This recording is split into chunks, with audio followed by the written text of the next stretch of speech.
Good afternoon. My name is Madison Jackson, and I will be informing you about Roman mythology, the traditions, and also their beliefs. Imagine suiting up to fight against evil, all in the land of the fantasy or the unknown. Those around you may be citing rituals and worshiping antique figures the size of a basketball goal. Cape-wearing men ride upon horses as they duel it out for a piece of land. To you, this may sound like a fairy tale or make-believe, but for Romans, this is a perfect way of life. Today, I will be informing you about Roman mythology.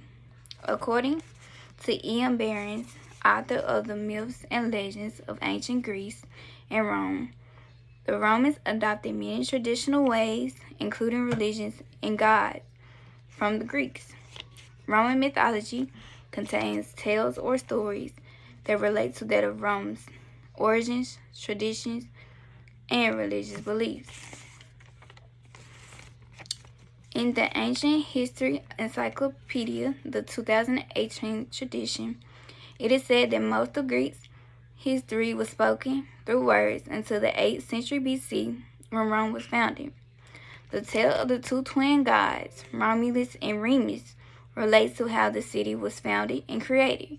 Romulus builds a wall around the city, which makes Remus jealous. He then jumps the wall, showing Romulus how easy it is to get over and over again. This boils Romulus, and he kills Remus.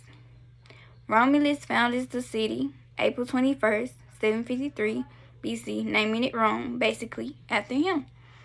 Romans often believe that their actions and fate solely rest upon the relationship that individuals have between the gods. For example, if one experienced hard times or failure in life, it was justified that the gods were punishing that particular sentence. The common people also believe this too. Zeus, one of the stories is the story of Zeus. Zeus, better known as Jupiter to the Romans, punishes Prometheus for creating fire for mankind being disobedient. For this same behavior, Prometheus is chained to a mountainside, and an eagle is ordered to peck on his abdomen at night, causing agonizing pain. Another story is the story of Corinth, King of Corinth. The king of Corinth was ordered to the underworld for interfering with the god Jupiter's business. Another famous story is the story of Echo. Echo had been given the task to deter and distract Hera, the Jupiter's wife, from running after him into the woods when they were in an argument or had a disagreement. Hera later learns this and casts a spell in which only Echo is to repeat the last word spoken to her. The gods were also a way of expressing Roman religion. Certain temples were put into place with godlike figures to bow down and worship to. One of the most famous gods of all was the god of Saturn. Saturn was known as the god of generation, dissolution, plenty, wealth, and etc. Saturn was also the god that everyone looked up to and gave people hope. Saturn was also used with sacrifices to the common people, hoping that they will fulfill their needs.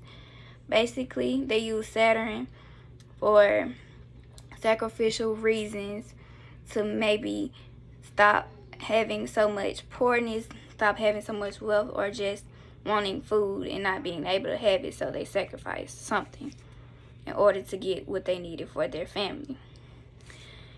There are also many religious festivals that are centered around Saturn every year.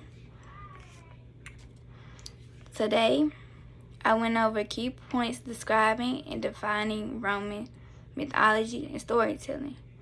For Romans, this is their dedicated lifestyle and how they think as well as how they worship. This became a part of their tradition and is still debated and studied today. For me, I think that the Romans basically used tradition in religion as the way to keep things going. Today, we don't use religion as well, so for them, they were kind of like scared of everything, basically because they use the gods. Today, we're not that really scared of God as much, so that's why we're so free will and do not listen about anything.